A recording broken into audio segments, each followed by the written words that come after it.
Fala moçada, beleza? Vamos lá, vamos dar continuidade a mais um grande tópico que é a parte sobre termoquímica aí, beleza? Então é um assunto extremamente cobrável na prova do Enem. Não só na prova do Enem, com qualquer vestibular que você vai realizar aí nesse ano, ano que vem, sei lá quando. Acredito que é esse ano, né? Outubro tá aí, outubro não, agora corrigindo as informações, em novembro, comecinho de novembro, prova do Enem. Beleza? Agora já está oficial nessa aula que eu estou gravando hoje para vocês. Então, tem que ficar bem alerta aí com a documentação, como é a sequência da prova do Enem, primeiro dia, segundo dia. Acho que é sempre muito bem importante, muito bem, né, a caracterização aí da prova do Enem. Beleza? Então, esse assunto sobre termoquímica é um assunto extremamente cobrado na prova do Enem. Muito comum, mas muito comum mesmo. Até já estou pegando a minha canetinha aqui para poder resolver algumas coisas bem especificações, né? Fazer as suas especificações mais claras e mais pertinentes aí para a prova do Enem. Beleza? Vamos lá? Primeiro, termoquímica. O que a termoquímica ela estuda? Bom, a termoquímica ela vai estudar as energias de um processo, certo? Essas energias elas vão ser caracterizadas, né, na forma de calor, que vai ser ou absorvido ou liberado durante uma transformação química. E essa entalpia que aqui está escrita aqui, ó, entalpis, né, do grego, significa o quê? Calor. E calor é a característica do inglês, certo? E você tem o H de hurt, certo? Então, essa simbologia que muitas vezes até o aluno não sabe, né? Ué, mas por que H? Né? Por que é colocado em H? Por causa né, da palavra em inglês, certo? E você tem o H ali pelo início da questão. Agora, durante uma transformação química, ocorre um rearranjo dessas estruturações e nesse novo rearranjo acontece o quê? Ou a absorção ou liberação de energia. E a gente pode dar inúmeros exemplos aí. O mais comum de todos, que libera energia, a combustão. Toda combustão, que é uma queima, já vamos trabalhar algumas questões, certo? Tem uma certa quantidade de energia sendo liberada. A queima é o combustível mais o comburente, formando substâncias aí que a gente vai trabalhar ao longo do nosso trabalho da termoquímica. Lembrando que nem sempre, tire isso da cabeça de vocês, que uma combustão gera CO2 e água. Depende. Se eu queimar só hidrogênio, certo? Até posso voltar aqui e colocar algumas especificações. Por exemplo, ó, vou queimar hidrogênio, que é o combustível do futuro. Hidrogênio que é gasoso, mais o oxigênio, que também é gasoso do ar. Isto aqui vai produzir o quê? CO2? Jamais, né? Porque não tem carbono. Então só vai produzir o que aqui? A água. Um balanceamento básico, meio de O2. Aí se você pode ir na matriz energética brasileira e pegar o C. Quem que é o C? É o carvão. Carvão mais oxigênio que é gasoso, aí sim vai liberar o quê? O CO2 mais água? Não, água não tem hidrogênio antes. Então como é que vai gerar água? Então uma sugestão para você lembrar que da queima poderá liberar CO2 e água é que o meu combustível tem que ter o que? Pelo menos carbono e hidrogênio, que a gente sempre relaciona, e vamos trabalhar daqui a pouco, com os hidrocarbonetos. Então, se você pegar, por exemplo, a gasolina, que é C8H18, não é a gasolina, só é uma mistura, onde que o principal é o C8H18, e você realizar uma queima, aí sim, se essa queima for total ou completa, a gente diz que vai liberar o quê? O CO2 mais o quê? A água. Certo? Aí o balanceamento básico, 8 carbonos, 8 CO2. 18 hidrogênios, 9 vezes 2, 18 hidrogênios. O oxigênio, 8 vezes 2, 16. 16 mais 9 dá 25. Então aqui eu vou colocar 25 sobre 2, ou se você quiser colocar 12,5, fique à vontade também. Então está aqui a minha queima. Agora, se você pegar, por exemplo, o CH4, que é o GNV, e queimar ele mais O2, você pode obter uma queima parcial. E dessa queima parcial, você libera CO mais o quê? A água. certo? Aí você vai ter que fazer um balanceamento. Um carbono, 4 hidrogênios, 2 vezes 2, 4 hidrogênios.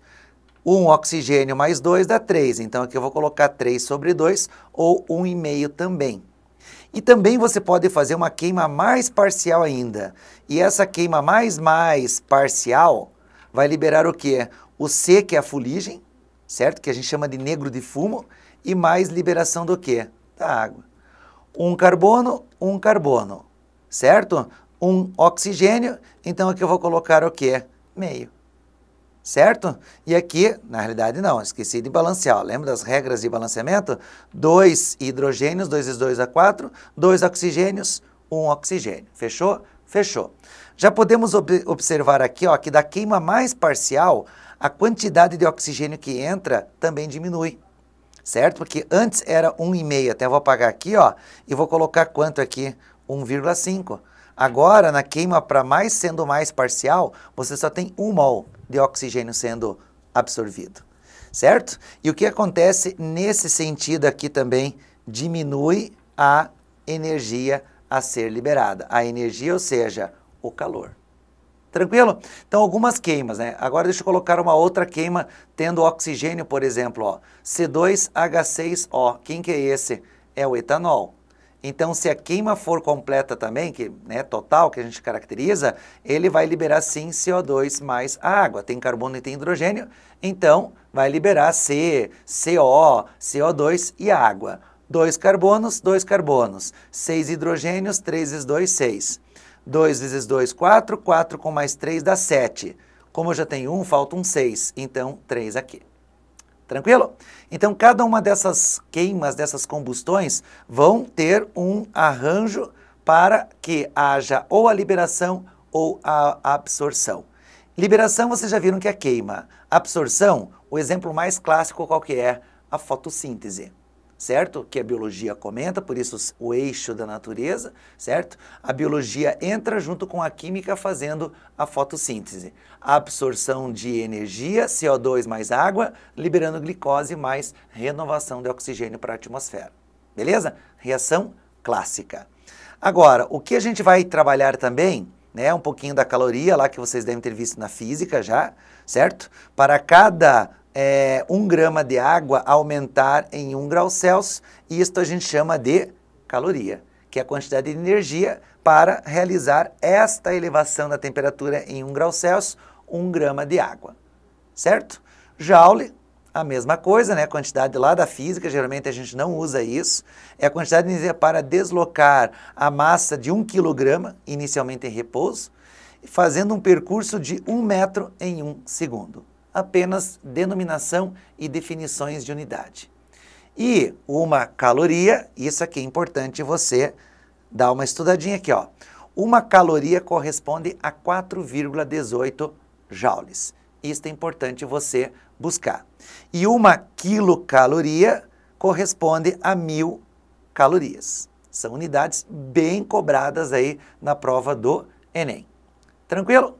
E 1 quilojoule corresponde a 1.000 joules. Joia, né?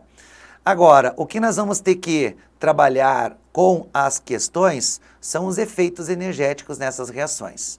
Então, você pode ter uma reação, aí ó, acabei de colocar, certo? Que reação é essa que eu acabei de falar? A da fotossíntese. Então, se você tem luz, você vai ter a fotossíntese. Então, essa é uma reação que vai o quê? Absorver energia, certo? Então, na fotossíntese, há a absorção de calor. Já na combustão, vai ocorrer o quê? A liberação de energia. Ó, o etanol que eu acabei de colocar para vocês anteriormente. Então, são reações clássicas aqui. Uma poderá absorver e a outra poderá liberar energia. Só que essas denominações recebem nomes específicos, ou serão chamadas de reações exotérmicas, quando há liberação de calor, e endotérmica quando há absorção de calor. Alguns termos clássicos, lógico, pessoal, o que a gente faz aqui é só para você, vamos dizer assim, lembrar na hora. Por exemplo, endoscopia. Quem já fez uma endoscopia, levante a mão. Eu sei que muita gente levantou a mão, mais de 1.000 alunos aí, certo? Muito mais do que 1.000 alunos. certo? O que é uma endoscopia? É você colocar um tubo dentro de. Então, endo significa dentro de. Vamos supor, não tem nada a ver, não tem nada a ver com religião nem nada. Eu faço a imposição das mãos. Saia, capeta, desse corpo imundo. O que eu estou fazendo com essa pessoa? Um exorcismo. O que é um exorcismo? É entre capeta ou saia, capeta? Saia, capeta. Nada a ver com religião nem nada, pelo amor de Deus, tá? Estamos aqui só para induzir você a um macete lá no teu dia da tua prova, para você lembrar, certo? Então, exo significa fora de. Endo significa dentro de. Guardaram? Então, endo absorve e exo libera energia. Tranquilo? Agora, aqui uma reação, ó. O que nós temos que buscar as informações, ó? Hidrogênio mais oxigênio formando a água libera 68.300 o quê? Calorias. Eu poderia colocar assim, ó. Certo? Libera quanto? 68,3 o quê? Quilocaloria por mol de H2O, certo? Por mol de H2O, certo? Então, essa seria a leitura de uma reação propriamente dita, ó. E é uma reação de combustão, porque combustão sempre libera energia, certo? Agora, cada substância que você tem no reagente, ele vai ter um certo HR, ó. O que é H? É entalpia. E cada substância no produto também vai ter uma entalpia. E agora, a gente vai poder calcular o que disto? Uma delta H. O que é delta? Variação. O que é H? Entalpia. Certo? Então, HP é a entalpia dos produtos, HR é a entalpia dos reagentes. Mas já aproveitando aqui, ó, o que é delta? Não é final menos inicial? Não é isso? É, né? Só que numa reação química que estava aqui inicialmente, ó, quem que é o início do teu processo? É o reagente. Quem que é o final? É o teu produto. Certo? Então, para calcular um ΔH, você vai ter que ter o final menos o inicial. Por isso que esta é uma fórmula muito, mas muito utilizável aí dentro da química, certo? Então tá aqui, ó, o calor da reação, que a gente chama de ΔH, é a variação da entalpia. E essa variação da entalpia é a entalpia dos produtos menos a entalpia dos reagentes. Podem memorizar esta formulazinha aqui, vocês vão usar. Então o calor de uma reação exotérmica, ele é liberado. Então, a entalpia dos produtos tem que ser menor do que a entalpia dos reagentes. Por isso que o ΔH vai dar um ΔH o que é negativo, um ΔH menor do que zero. Então, para reações exotérmicas, o meu ΔH tem que ser o que? Negativo, menor do que zero. E quando for um calor absorvido, quer dizer que a entalpia dos produtos é maior do que a entalpia dos reagentes. Então, o ΔH tem que dar o quê? Maior do que zero. E maior do que zero quer dizer que o ΔH tem que ser o quê? Positivo. É só você usar a fórmula, ó. ΔH vai ser, ó, vamos dizer aqui, ó, a entalpia dos produtos é menor do que a entalpia dos reagentes. Não é produto menos reagente? Então, vamos chutar, 1 menos 3. A entalpia dos produtos é menor do que a entalpia dos reagentes? Sim. Então, esse ΔH vai dar um ΔH o quê? Negativo. É só usar a formulazinha. O gráfico, né? Olha aqui uma maneira de você representar, ó. A reage com B produzindo C calor, né? Mais aqui, ó, calor. Então, o calor está depois da seta, ou seja, calor é um produto. Se é um calor é o produto, quer dizer que você está o quê? Liberando. Certo? Você poderia ter colocado aqui, ó, 20 quilocalorias, por exemplo. Se você quisesse eliminar esse calor, você teria que jogar ele para o outro sinal de igualdade, ó. Aqui é mais 20 quilocalorias. Então, se eu passar para o outro lado do sinal de igualdade, vai ficar o quê? Menos 20 quilocalorias. E ΔH negativo só pode ser energia o que é liberada. Outra maneira de você visualizar é o sentido, ó. A reação sempre sai do reagente para o produto. E a seta está apontada para onde agora, ó? Para baixo. E se a seta estiver apontada para baixo, ó, os filmes fazem assim, ó, o que é isso? Morte, negativo, reprovação. O que é isso aqui? Positivo, aprovação. certo? Então, quando a seta estiver apontada para cima, significa que ela vai estar absorvendo energia. Quando a seta estiver apontada para baixo, significa o quê? Negativo. Tem outras maneiras de você comparar, por exemplo, com o teu, né, o Pikachuzinho ali, se ele estiver para cima, é sempre muito bem positivo. Se ele estiver apontado para baixo, negativo. É outra maneira de você lembrar também na hora da prova. Beleza? Tranquilo? Agora, o gráfico de uma reação endotérmica, ó, a seta está apontada para cima, e seta apontada para cima só pode ser o quê? Positivo. Ó o calor onde que tá antes da seta, ó, o calor. Certo? Então você poderia fazer assim, ó, ΔH. Passa esse sinal lá para o outro lado, vai ficar o quê? Menos, vamos chutar aqui, ó, 20 quilocalorias também. Então vai ficar menos 20 quilocalorias. E se passar esse menos para outro sinal de igualdade, vai ficar o quê? Mais 20 o quê? Quilocalorias. Então, é ΔH positivo. Se o ΔH é positivo, a reação só pode ser o quê? Endotérmica. E aqui estão as maneiras que eu acabei de falar, ó. Se a energia está do lado do produto, é uma reação exotérmica, certo? Se a energia agora está do lado do produto, mas é uma energia negativa, ó, significa que essa energia está desse lado sendo o quê? Absorvida. Então, a reação tem que ter ΔH positivo. Ok? As condições para medir as energias é o famoso Q-macete, certo? Dentro de um calorímetro, você pode medir o calor absorvido ou o calor liberado através da formulazinha aqui, ó, que você deve ter visto isso na física, o famoso Q-macete. Q é o calor, certo? M é a massa, C é o calor específico ou a capacidade calorífica e ΔT é a variação da temperatura.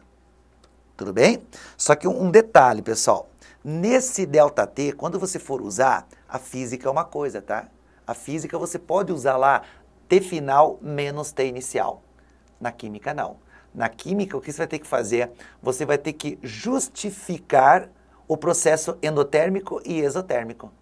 Por quê? Porque você não vai poder usar ΔT. Porque, por exemplo, assim, ó, a minha reação absorve calor. Se ela vai absorver calor para se processar, ela vai ter que tirar calor de algum lugar. A minha temperatura final tem que ser o quê? Menor, não maior.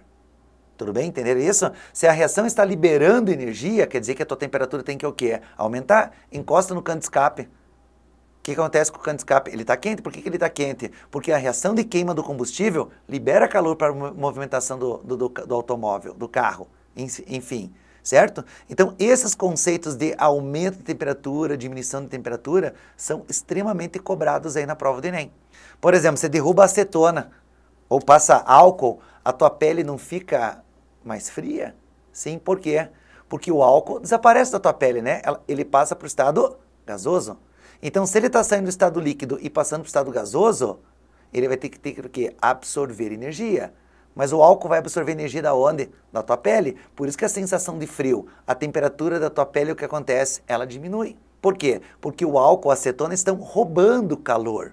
Por isso que é um processo endotérmico, o que acontece do álcool ou da acetona líquida para a acetona gasosa. Certo? Então, ele vai roubar calor. Então, a temperatura vai diminuir. Agora, na termoquímica aqui, o teu ΔT no Q-macete é a mesma coisa. Se a reação está roubando calor, ela está absorvendo calor, de onde que ele vai tirar calor? Da água, por exemplo. O que acontece com a temperatura da água? Ela tem que diminuir. Se estivesse liberando energia, o calor da água teria que o quê? Aumentar. Essa é a pegadinha mais pilantra que existe. Vamos ver, depois a gente resolve alguma coisa sobre isso, certo? Aqui, as equações termoquímicas, então elas primeiro precisam ser ajustadas, elas precisam ser balanceadas, o estado físico interfere, a variedade alotrópica, quando existir, por exemplo, carbono grafito e carbono diamante, certo? A quantidade de energia por mol, sempre de produto formado ou reagente consumido, e as indicações de pressão e temperatura, que a gente diz que são condições padrões. Você não precisa buscar nada sobre isso. Sempre será dado para vocês para medir o ΔH. Lembra que eu falei que cada substância no reagente, cada substância no produto tem um conteúdo energético, que é determinado num calorímetro? Tudo é tabelado, mas é uma condição padrão. 25 graus Celsius e 1 atm. Fora disso, não vai cair na tua prova, mas fora isso você teria que fazer outras contaraiadas aí, que não é o caso do seu ensino médio, ok? Aqui, as variedades alotrópicas que eu acabei de falar, ó, certo? O oxigênio e o ozônio, fósforo branco, fósforo vermelho, diamante, grafite, enxofre rômbico e enxofre monoclínico, ó. E cada uma dessas reações tem um conteúdo energético, ó. O carbono diamante e o carbono grafite têm uma energia praticamente parecida, mas não são iguais. Joia? E aqui eu trouxe para vocês algumas questões, ó, certo? Só deixa eu salientar aqui, voltar, que o H de uma substância simples, nas condições padrões que vocês conhecem, sempre será igual a zero. Então aqui, H2, qual que é a entalpia? Zero. Só que desde que esteja nas condições padrões, 25 graus Celsius e 1 atm. Estado físico mais comum e assim por diante. N2, qual vai ser a entalpia? Zero. O2, qual vai ser a entalpia? Zero. Fe, qual vai ser a entalpia? Zero. Desde que ele esteja no estado sólido, desde que essas substâncias fossem gasosas e assim por diante. Caiu em um vestibular muito remoto, por exemplo, assim, ó, Br2 é igual a zero, só que ele estava gasoso. E Br2 não é zero a entalpia, ele vai ser diferente de zero, sabe por quê? Porque o bromo, o estado físico mais comum dele não é igual a zero. Desculpa, o estado físico mais comum dele não é gasoso, é líquido. Então, se ele não está no estado líquido, a entalpia dele não pode ser zero, por mais que ele seja uma substância simples. Então, aqui a entalpia tem que ser diferente de zero. Vamos lá, ó. Olha essa questão que bacana que ela é, ó. Primeira coisa que você já tem que observar são o quê? São as setas. Para onde que as setas estão apontadas? Algumas para cima e algumas para baixo. O estudo da energia reticular de um retículo cristalino iônico envolve a análise do ciclo de Born-Haber. O diagrama de energia a seguir exemplifica o ciclo de Born-Haber do cloreto de potássio. Então tá aqui, ó. Tá aqui o KCl, certo? Algumas substâncias no estado simples, né? Aqui, ó, K sólido, certo? E Cl2 gasoso, ó.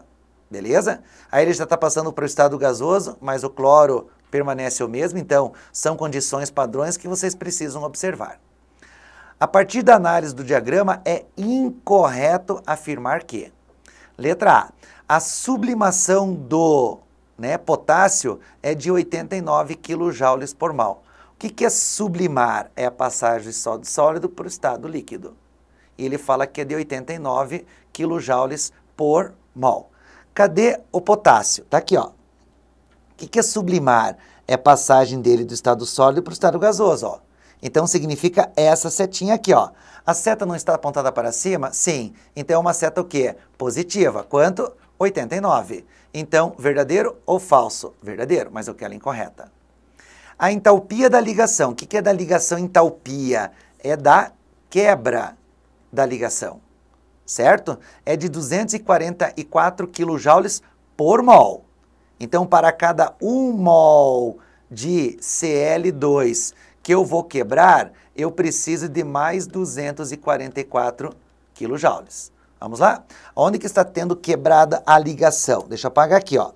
Aqui, ó, nessa seta aqui. Tá vendo, ó? Porque potássio gasoso é o mesmo. E meio de Cl2 para Cl está quebrando a ligação, ó. Certo? Então, meio de Cl2 se transformando em Cl tem um ΔH de quanto? De mais 122 kJ. Só que esse 122 está para quantos mols de Cl2? Para 1 mol. Não, para meio mol. E como ele está especificando para 1 mol, certo? Ó, por mol, então quer dizer que tem que ser o dobro. Quanto que é o dobro de meio? É 1. E quanto que é o dobro de 122? 244 kJ. Então esse está verdadeiro também. Próximo. A entalpia de formação de KCl é de menos 717 kJ. O que é a formação do KCl? É formar ele sempre a partir das suas substâncias simples. Quem que é a substância simples? K e Cl. E onde que está o KCl sólido? Está aqui embaixo, ó. Então, essa seria a minha entalpia. É de quanto? Menos quanto? 437 kJ por mol. E ele está falando quanto? 717. Então, já não está certo aí. Vamos lá. Letra D. O potencial de ionização do K, o que é ionização? É arrancar elétrons, nós já vimos isto. Do K é de 418. Aonde que o potássio está perdendo o seu elétron? Aqui, ó. De K, certo? Se você for analisar aqui, ó. De K para esse K aqui, ó. Certo? É o mesmo, ó. Agora, o Cl já ganhou um elétron. Então, a entalpia é de quanto aqui, ó? É daqui até lá em cima, vai ser de quanto essa entalpia? Vai ser de 418, certo? Mas eu posso calcular tanto do Cl quanto do K, certo? Você teria que fazer uma subtração desses valores aí, certo? Porque daqui para cima é do K+, e o K+, ok? Aqui, o Cl para cá é o mesmo, ó, certo? O Cl- está tendo uma transformação gasosa, certo? Então, do Cl eu poderia fazer um desconto, ok? Então, ele fala que a energia de ionização é 418, fica duvidoso, vamos deixar aqui em aberto também. E letra E, a reação entre o metal potássio e o gás cloro é exotérmica. Então, ó, a reação entre o metal potássio e o gás cloro, cadê o metal potássio e o gás cloro? Tá aqui, ó, o metal potássio e o gás cloro, certo? É uma reação exotérmica, ó, a seta está apontada para baixo, então ela é exotérmica. Tudo bem? Então vamos ver ali, ó, letra C de novo. A entalpia de formação do KCl é de 717. O que é entalpia de formação? É a formação da substância KCl a partir do K sólido mais o Cl2, meio de Cl2 gasoso, certo? Que é da substância simples. Então, onde que nós temos aqui o meio de Cl2 gasoso? Está aqui, ó, justamente o que eu falei. Então, tem que ser de quanto? 437 kJ. Portanto, este aqui vai ser a alternativa falsa. E o potencial de ionização é de 418? É. Aqui eu acredito que está errado esse valor aqui, ó. Aqui não é Cl menos, é Cl apenas, certo? O mesmo Cl.